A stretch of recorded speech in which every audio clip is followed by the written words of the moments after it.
ஹடா ரமேஷ், இன்றைக்கி நம்ம Jimin FF தான் பார்க்க போகிறோம். Welcome to my heart. Voice கொஞ்சம் அப்படி இப்படின்னு இருக்கும், ஸோ கொஞ்சம் அட்ஜஸ்ட் பண்ணிக்கோங்க. ஓகேடா, இப்போ நம்ம நேராக கதைக்குள்ளே போயிடலாம். ஸ்டார்டிங்கில் கொஞ்ச நாளைக்கு அப்புறமா ஜிமின் ஹாஸ்பிட்டல் போய் விசாரிக்கிறாரு. ஏன்னா ரொம்ப நாளாகவே உங்களை பார்க்கலல்ல, அவரே இவ்வளோ நாள் ஹாஸ்பிட்டல் பக்கமே வரல. அங்கே ரிசப்ஷனில் இருக்க பொண்ணும், சார் அவங்க ஹஸ்பண்ட் இறந்ததுக்கப்புறமா அவங்க வரவே இல்லை சார். ஹஸ்பண்டா? ஆமாம் சார். ஹஸ்பண்ட்? அவளுக்கு மேரேஜ் ஆகிடுச்சா? ஆமாம் சார். உங்களுக்கு தெரியாதா? அப்போ ஜிமினுக்கே ஷாக்கிங்காக இருக்குது. ஏன்னா அவருக்கு இந்த விஷயம் தெரியாது. யுகாவுக்கு மேரேஜ் ஆகிடுச்சுன்னா அப்புறம் ஏன் என்கிட்ட அந்த விஷயத்த சொல்லலை? சார் சார் என்னாச்சு சார்? இல்லை ஒன்றும் இல்லை. யுகாவோட ஹஸ்பண்ட் எப்படி இருந்தார்? அதுவா, அவருக்கு ஒரு ஆக்சிடெண்ட் ஆச்சு. அதுக்கப்புறம் கோமா ஸ்டேஜுக்கு போயிட்டாரு. யுகா மேடமும் காப்பாற்றுறதுக்கு எவ்வளவோ ட்ரை பண்ணாங்க, ஆனால் முடியல. இதோ இப்போ 1 மந்த்துக்கு முன்னாடி தான் இறந்து போனார். அதுக்கப்புறம் யுகா மேடம் இங்கே வரதே இல்லை அப்படின்றாங்க. ஸோ ஜிமினும் அதெல்லாத்தையும் கேட்டுட்டு வராரு. அங்கே தான் ஜோவும் ஒர்க் பண்ணிகிட்ருக்காங்க. ஜோவும் ஜிமினை பார்த்துட்றாங்க. அவர் போனதுமே ரிசப்ஷனில் போய் விசாரிக்கிறாங்க. அந்த பொண்ணும் சொல்கிறா உங்களை பற்றி தான் வந்து விசாரிச்சாருன்னு. ஸோ ஜோவும் பின்னாடியே போகிறா. ஜிமினை வேற கத்தி கத்தி கூப்பிட்டுட்ருக்கா. ஆனால் அவருக்கு காதலியே விழுவல, உங்களை பற்றியே யோசிச்சுட்டு போயிட்டுருக்காரு. அப்போ ஜோவும் வேகமாக போயிட்டு அவரோட ஷோல்டரில் கை வைக்கிறா. அப்போ தான் ஜிமின் திரும்பி பார்க்குறாரு. நீ இங்கே என்ன பண்ணிகிட்ருக்க? இல்லை யுகாவை பார்க்கலான்னு வந்தேன். நீ எதுக்கு அவளை பார்க்க வர? நீ பண்ணதெல்லாம் பத்தாது, இதில் யுகாவோட பேரை கெடுக்கிறதுக்கு வேற வந்துட்டியா? இப்போ என்ன ரொம்ப ஓவரா சீன் போட்டுட்ருக்க? அவளை பார்க்கணுன்னு தோணுச்சு, வந்தேன். சரி, அவளை பார்க்க தானே வந்த, இனிமேல் பார்க்கணுன்னு வராத. ஏன்னா யுகாவுக்கு ஆல்ரெடி மேரேஜ் ஆகிடுச்சு. அவள் ஹஸ்பண்ட் கூட இப்போ கொஞ்ச நாளைக்கு முன்னாடி தான் இறந்து போனார். இன்னும் அதுலேருந்தே அவள் வெளியே வரல. சரி, நான் யுகாவை தொந்தரவு பண்ணல. ஆனால் எனக்கு ஒரு டவுட்டு. இந்த விஷயத்தை பற்றி ஏன் யுகா என்கிட்ட சொல்லவே இல்லை? உங்ககிட்ட போய் எப்படி சொல்லுவா? ஆல்ரெடி டேட் பண்ணலான்னு சொல்லிட்டு டார்ச்சர் பண்ணிகிட்டு இருந்தேன். அப்புறம் எப்படி சொல்லுவா? அவள் புருஷன் கோமா ஸ்டேஜில் இருக்கான்னு தெரிஞ்சிருந்தா அது உனக்கு தானே ரொம்ப ஈஸியாக இருந்திருக்கும். அவளோட சேஃப்டிக்காக தான் அவள் உன்கிட்ட சொல்லவே இல்லை. இதுக்கு மேலே அவளை பார்க்க வராத அப்படின்னு ரூடாக சொல்லிட்டு ஜோ பாட்டுக்கு போகிறா. ஜிமின் உங்களை நினச்சி ஃபீல் பண்ணுறாரு. உங்களுக்கு மேரேஜ் ஆகி உங்கள் ஹஸ்பண்ட் இறந்து போயிட்டாரு அப்படின்ட்டு. சேம் டைம் ஜிமின் பற்றி நீங்கள் என்ன நினைக்கிறீங்க அப்படின்றதும் புரிஞ்சிருது.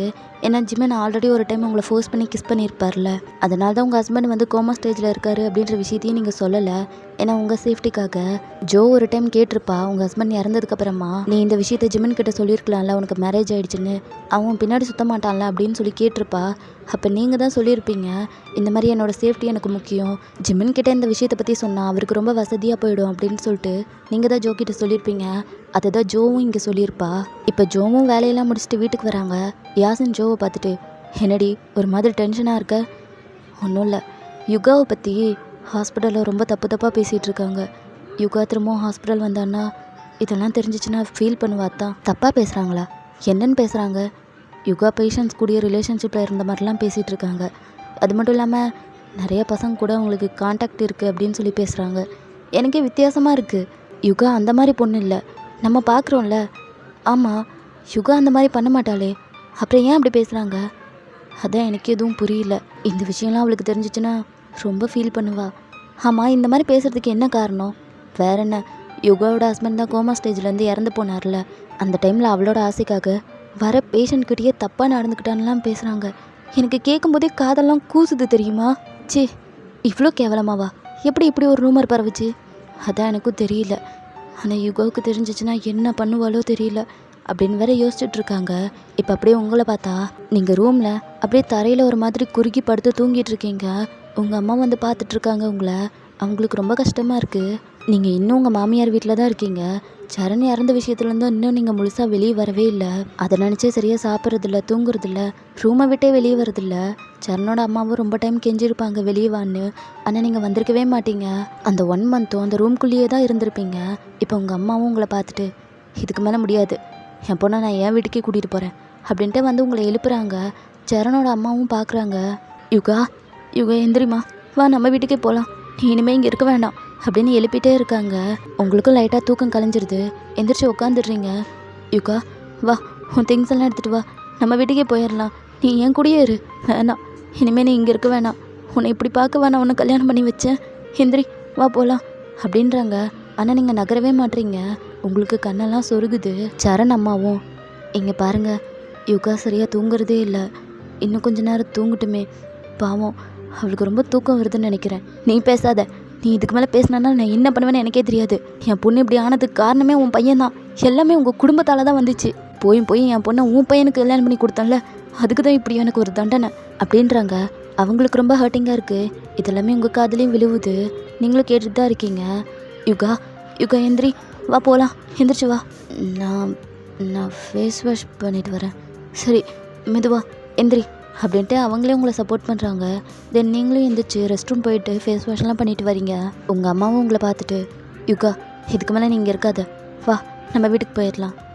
நம்ம வீடா? நம்ம வீடுனா எது? நம்ம வீட்டுக்கு போகலாண்டி. இல்லை, நம்ம வீடு இல்லை, அது உங்கள் வீடு. இதுதான் என் வீடு. நீங்கள் மறந்துட்டீங்களா? இந்த விஷயத்த நீங்கள் தானே என்கிட்ட சொன்னீங்க. இனிமேல் அதுதான் உன் வீடு.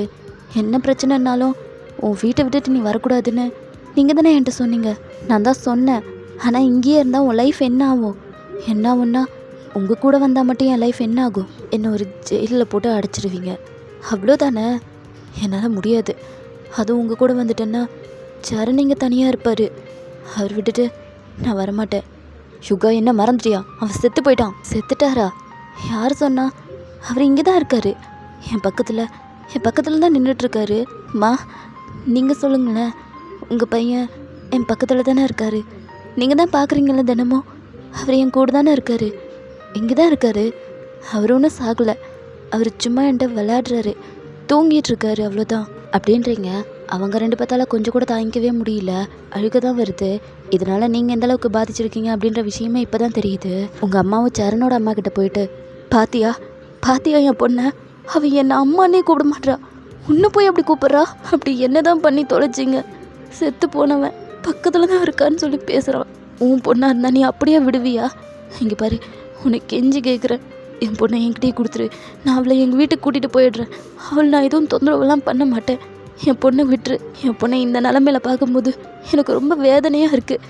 தயவு செய்து சொல்லு, அவளை என் கூடயே வந்துட சொல்லு. அவளுக்குன்னு ஒரு லைஃப் இருக்குது, அவள் லைஃப் அவள் பார்க்கணும். ப்ளீஸ் அவளை விட்டுரு. கூட்டிகிட்டு போங்க. அவள் வந்தான்னா நீங்கள் தாராளமாக கூட்டிகிட்டு போங்க. நீங்கள் நினைக்கிற மாதிரி இல்லை, நான் அவளை என் பொண்ணு மாதிரி தான் பார்த்துக்கிட்டேன். உங்களை விட அதிகமாகவே நான் அவளை ரொம்பவே கேர் பண்ணிக்கிட்டேன். அதனால தான் அவள் என்னை அம்மானே கூப்பிட்றா. உங்கள் வேதனை எனக்கு புரியுது. அவளை கூட்டிகிட்டு போயிடுங்க.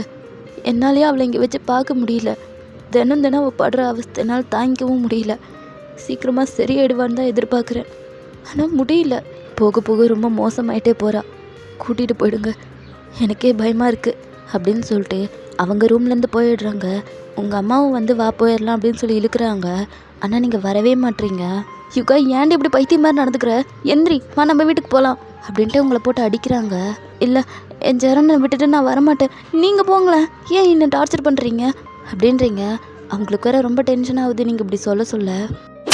பைத்தியக்காரி, அவன் செத்து போயிட்டான்டி. செத்தவன் எப்படி வருவான்?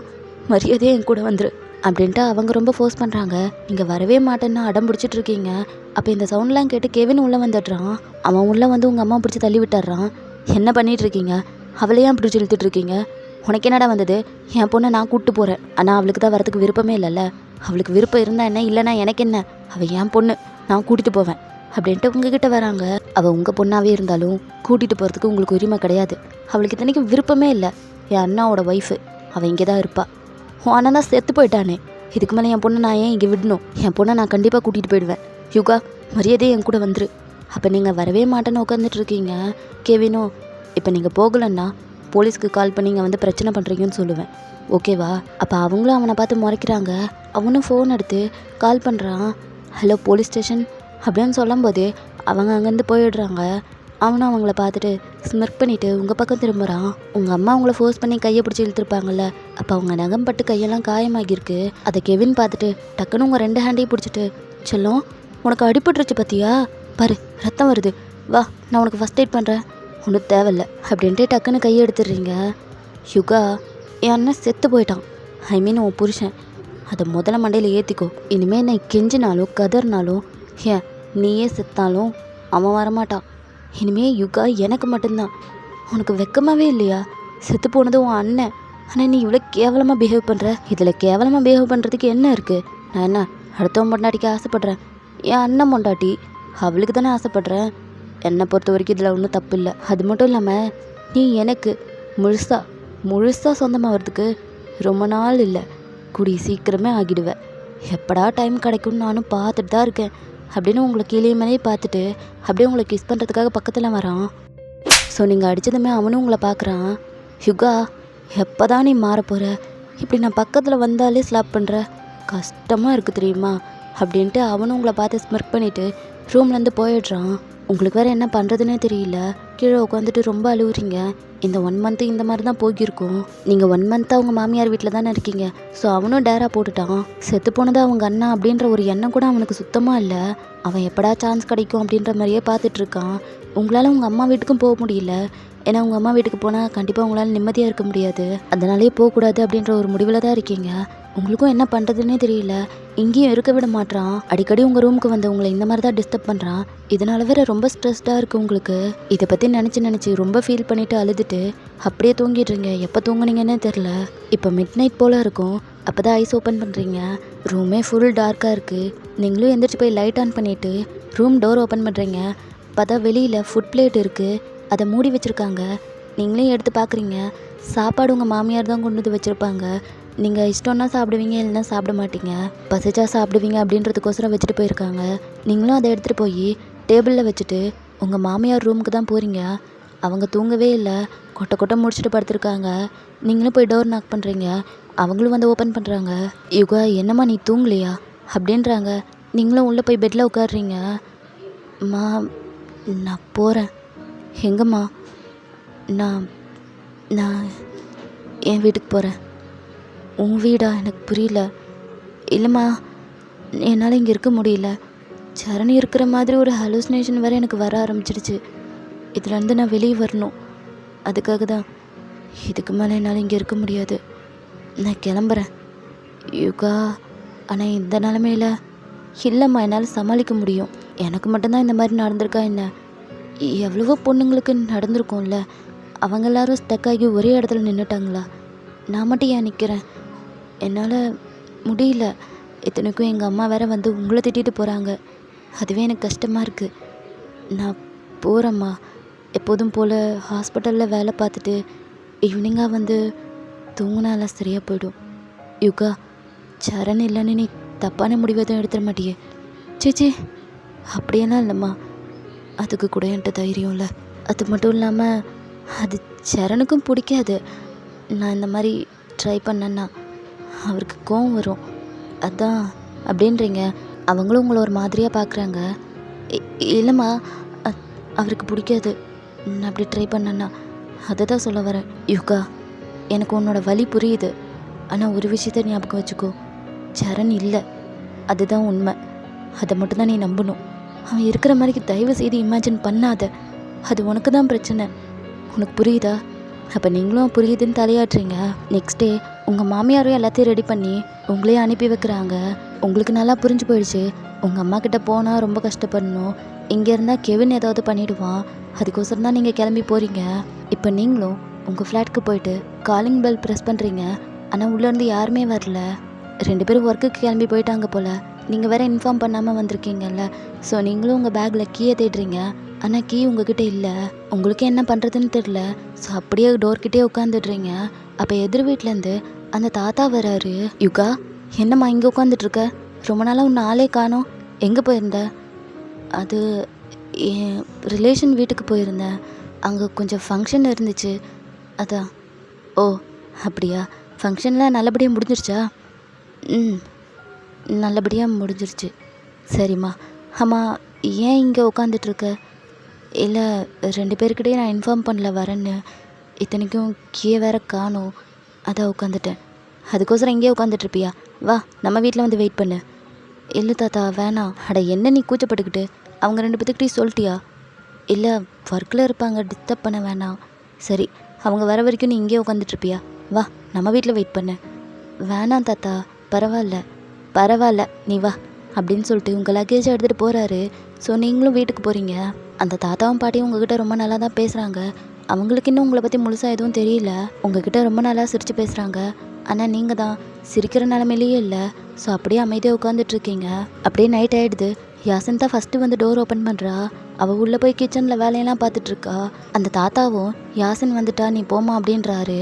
ஸோ நீங்களும் உங்கள் லக்கேஜ் எடுத்துகிட்டு உள்ளே போகிறீங்க. யாசின் உங்களை பார்த்ததுமே யுகா அப்படின்ட்டு அவள் ஓடி வந்து உங்களை ஹக் பண்ணுறா. யுகா எப்படி வந்த? நான் காலையிலேயே வந்துட்டேன். காலையிலேயே வந்துட்டியா? இவ்வளோ நேரம் எங்கே இருந்த? நான் வரும்போது நீ வீட்டில் இல்லை? இல்லை, வீட்டில் யாரும் இல்லை. அதான் நான் தாத்தா வீட்டில் இருந்தேன். தாத்தா வீட்லையா? ஏன் கீ என்னாச்சு? கீயை தொலைச்சிட்டேன்னு நினைக்கிறேன். தேடி பார்த்தேன், இல்லை. சரி சரி, நீ வா வந்து உட்காரு. சாப்பிட்டியா? ம், தாத்தா வீட்லேயே சாப்பிட்டுட்டேன். சரி யுகா அப்படின்ட்டு அவள் உங்களை பார்த்துட்டே இருக்கா. அவளுக்கு ஏதோ பேசணும் போல தான் இருக்குது. இருந்தாலும் இந்த டைமில் உங்ககிட்ட என்ன பேசுறதுனே தெரியல. உங்கள் ஃபேஸும் சரியில்லை. அவ்வளோ சேடாக ரொம்ப டல்லாக இருக்கீங்க. யாசின், ஸ்டவ்வில் ஏதாவது வச்சுருக்கியா? தேஞ்ச மாதிரி ஏதோ ஸ்மெல் வருது. ஐயோ மறந்துட்டேன் அப்படின்ட்டு அவள் வேக வேகமாக ஓடி போய் எடுத்துகிட்டு இருக்கா. கையெல்லாம் வேற சுட்டுக்கிறா. சவுண்டு வேற பயங்கரமாக வந்துட்டுருக்கு. உள்ளே இருந்த திங்ஸ் எல்லாத்தையும் தள்ளி விட்டுருப்பா போல், அந்தளவுக்கு சத்தம். நீங்களும் ஓடி போயிட்டு பார்க்குறீங்க. கண்ணாடி பவுல்லாம் உடஞ்சிருச்சு. அவ்வளோ அதை எடுத்துகிட்டு இருக்கா. யாசின், பார்த்துருக்கலாம்ல அப்படின்ட்டு நீங்களும் போயிட்டு ஹெல்ப் பண்ணுறீங்க. யுகா, அது ஏதோ தெரியாமல். நீ போ, நான் பார்த்துக்கிறேன். பரவாயில்ல, நான் ஹெல்ப் பண்ணுறேன் அப்படின்ட்டு நீங்களும் அவளுக்கு ஹெல்ப் பண்ணுறீங்க. அது எல்லாத்தையும் எடுத்து டஸ்ட்பினில் போட்டுடுறீங்க. யுகா, போதும், மீதியெல்லாம் நான் பார்த்துக்கிறேன். நீ போய் ரெஸ்ட் எடுத்துக்கோ. உனக்கு எதாவது வேணுமா? சாப்பிட்றியா? இல்லை, எனக்கு எதுவும் வேணாம். ஜோ எப்போ வருவா? ஜோ வரதுக்கு லேட் நைட் ஆகிடும். எனக்காக சமைச்சு வை, நான் சாப்பிட்டுக்கிறேன் அப்படின்னு சொன்னா தான் சமைச்சிட்ருக்கேன். சரி, அவள் வந்தானா என்னை ரூமில் வந்து பார்க்க சொல்லு. சரி யுகா அப்படின்றா. நீங்களும் உங்கள் ரூம் போயிடுறீங்க. உங்கள் ரூமை அப்படியே க்ளீனாக தான் வச்சுருக்காங்க. எந்த திங்ஸையும் அங்கேயும் இங்கேயும் மாற்றலை. அப்படியே ரொம்ப நீட்டாக தான் வச்சுருக்காங்க. நீங்கள் எப்படி விட்டுட்டு போனீங்களோ அதே மாதிரி மெயின்டைன் பண்ணிட்டு இருந்திருக்காங்க. நீங்களும் போய் பார்த்துட்டு அப்படியே படுத்துடுறீங்க. உங்களுக்கு வேற ரொம்ப தூக்கம் வருது, அப்படியே தூங்கிடுறீங்க. நெக்ஸ்ட் டே மார்னிங் கொஞ்சம் லேட்டாக தான் எந்திரிச்சு வெளியே வரீங்க. வெளியே பார்த்தா ஜோவும் யாசனும் ரெடி ஆகிட்டாங்க. ஜோ உங்களை பார்த்ததுமே அவள் வந்து ஹக் பண்ணுறா. யுகா, உன்னை ரொம்ப மிஸ் பண்ணேன். ஜோ நைட் வந்தால் என்னை வந்து பாருன்னு யாசன்கிட்ட சொல்லியிருந்தேன். அவள் உன்கிட்ட சொல்லியா? இல்லை, அவள் என்கிட்ட சொன்னா. நைட் நான் வந்து பார்த்தேன். ஆனால் நீ நல்லா தூங்கிட்டு இருந்தியா? டிஸ்டர்ப் பண்ண வேணாமேன்ட்டு தான் போயிட்டேன். என்னாச்சு யுகா? இல்லை, ஒரு 10 நிமிஷம் வெயிட் பண்ணுறியா? நானும் ரெடி ஆகிட்டு வரேன். ரெடி ஆகிட்டு வரியா? எங்கே? ஹாஸ்பிட்டலுக்கு தான். ஹாஸ்பிட்டலுக்கா அப்படின்ட்டு யாசனை பார்க்குறா. யாசனும், திடீர்னு எதுக்கு யுகா ஹாஸ்பிட்டலுக்கு? வேலை பார்க்க தான். இன்னும் எவ்வளோ நாளைக்கு நான் வீட்லேயே இருக்க முடியும்? அது மட்டும் இல்லாமல் வீட்லேயே இருந்தால் எனக்கு ஏதோ தோணுது. அதான் நானும் வேலைக்கு போகலான்ட்ருக்கேன். அப்போ ஜோவும், தாராளமாக வா. ஆனால் அதுக்கு முன்னாடி சேர்மேன்கிட்டேயும் சீஃப்கிட்டேயும் பேசிட்டேன். சரி, நான் ஹாஸ்பிட்டலில் வந்து பேசிக்கிறேன். இல்லை, நான் பேசிடுறேன், அதுக்கப்புறமா நீ வா. இன்னும் ஒரு 2 days ரெஸ்ட் எடுத்துக்கோயேன். பாரு, உன் முகமே பாரு, ரொம்ப டல்லா. இந்த டைமில் எப்படி நீ வேலை பார்க்க முடியும்? இத்தனைக்கும் நீ ஒரு டாக்டர். நீ பேஷண்ட்ஸ் எல்லாம் அட்டன் பண்ணணும்ல, அதுக்காக தான். அது மட்டும் இல்லாமல் நீயும் கொஞ்சம் ஸ்டேபிளாக இருக்கணும். அதனால் நீயும் ஹாஸ்பிட்டல் வந்து கொஞ்சம் செக்கப் மட்டும் பண்ணிக்கோயேன். நீ சொல்கிறதும் சரிதான், நானும் செக்கப் பண்ணிக்கணும். ஆனால் எனக்கு பெருசாக எந்த பிரச்சனையும் இல்லை. என்னால் முடியும். நான் கண்டிப்பாக நல்லபடியாக வேலை செய்வேன் அப்படின்றீங்க. ஜோவும் யாசனும் வேற முழிக்கிறாங்க. 2 பேத்துக்கும் இப்போதைக்கு நீங்கள் வேலைக்கு போக வேணாம் அப்படின்ற ஒரு எண்ணம். ஏன்னா உங்களை பற்றி ஹாஸ்பிட்டலில் தப்பாக ஒரு ரூமர் பரவிட்டுருக்கு. அதெல்லாம் உங்களுக்கு தெரிய வேணாம் அப்படின்னு தான் நினைக்கிறாங்க. அப்போ டோர் நாக் பண்ணுற சவுண்ட். யாசன் தான் போய் ஓப்பன் பண்ணுறா. யார் நீங்கள்? நான் ஜிமின், யுகாவை பக்கத்துக்கு வந்திருக்கேன். யுகாவையா? உள்ளே வாங்க அப்படின்னு கூப்பிட்றா. ஜிமினும் உள்ளே வர்றாரு. கையில் ஃப்ளவர்ஸ்லாம் வச்சுருக்காரு. ஜிமினை பார்த்ததுமே ஜோக்கு வேறு டென்ஷன் ஆகுது. நீங்களும் பார்க்குறீங்க, ரொம்ப நாளுக்கு அப்புறமா ஜிமினை பார்க்குறீங்க. அவரும் உங்களையவே பார்த்துட்டு நிற்கிறாரு. ஜோ வேற பார்த்து முறைக்கிறா. ஏன்னா சொல்லியிருப்பாள்ல யுகாவை பார்க்க வராதுன்னு. இருந்தாலும் வந்திருக்கானே அப்படின்னு சொல்லிட்டு பார்த்துட்டு முறைச்சிட்ருக்கா. ஜிமினும் அந்த ஃப்ளவர்ஸ் அவங்கக்கிட்ட கொண்டு வந்து கொடுக்குறாரு. நீங்களும் பார்க்குறீங்க, அதில் ஒரு நோட்ஸ் இருக்குது. அதில் என்ன போட்டிருக்குன்னா, சாரி யுகா அப்படின்னு உங்கள் நேம் போட்டிருக்கு. அப்போ ஜோவும், யுகா எனக்கு டைம் ஆகுது, நான் போகிறேன் அப்படின்னு சொல்லிட்டு பேக் எடுத்துகிட்டு ஜிமினை பார்த்து முறைச்சிட்டே போகிறா. அப்போ ஜிமினும், யுகா உன்ட்ட நான் கொஞ்சம் தனியாக பேசணும் அப்படின்றாரு. அப்போ நீங்களும் யோசிக்கிறீங்க. அப்போ ஜிமினை யாசனை பார்க்குறாரு. எனக்கு கொஞ்சம் வெளியே வேலை இருக்குது, நான் கிளம்புறேன் அப்படின்னு சொல்லிட்டு அவளும் பேக் எடுத்துகிட்டு போகிறா. இப்போ நீங்களும் ஜிமினை உட்காந்துருக்கீங்க. ஜிமினை ஏதோ பேசணும்னு சொல்லியிருப்பாரு, ஆனால் வாயே திறக்கல, அமைதியாக உட்காந்துட்ருக்காரு. நீங்களும் இன்னும் எவ்வளோ நேரம் இப்படியே உட்காந்துட்ருக்க போகிறீங்க? என்ன பேசணும்னு சொல்கிறீங்களா? அது சாரி யுகா, உன்னை ரொம்ப டிஸ்டர்ப் பண்ணிட்டேன். ஆக்சுவலி எனக்கு இந்த விஷயமே தெரியாது. உனக்கு மேரேஜ் ஆகிடுச்சு, உன் ஹஸ்பண்ட் இந்த மாதிரி இருக்காரு, எதுவும் தெரியாது. அதனால தான். தெரிஞ்சிருந்தா உங்களுக்கு ரொம்ப வசதியாக இருந்திருக்கும்ல. நல்ல வேலை நான் உங்ககிட்ட இந்த விஷயம்லாம் சொல்லலை. யுகா, என்னை பற்றி இவ்வளோ கேவலமாக நினச்சிருக்க? நான் ஒன்றும் உங்களை கேவலமாக நினைக்கல, நீங்கள் தான் என்கிட்ட கேவலமாக நடந்துக்கிட்டீங்க. சரி, எல்லாத்துக்கும் சேர்த்து வச்சு சாரி சொல்லிட்டு போகலான்னு தான் வந்தேன்.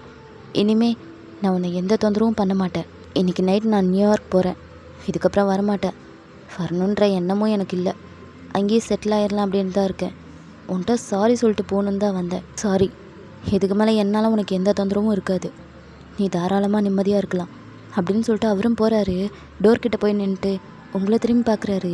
நான் போகிறதுனால உனக்கு ஏதாவது கஷ்டமாக இருக்கா? ஃபீல் பண்ணுறியா? அப்போ நீங்களும் நான் எதுக்கு ஃபீல் பண்ணணும்?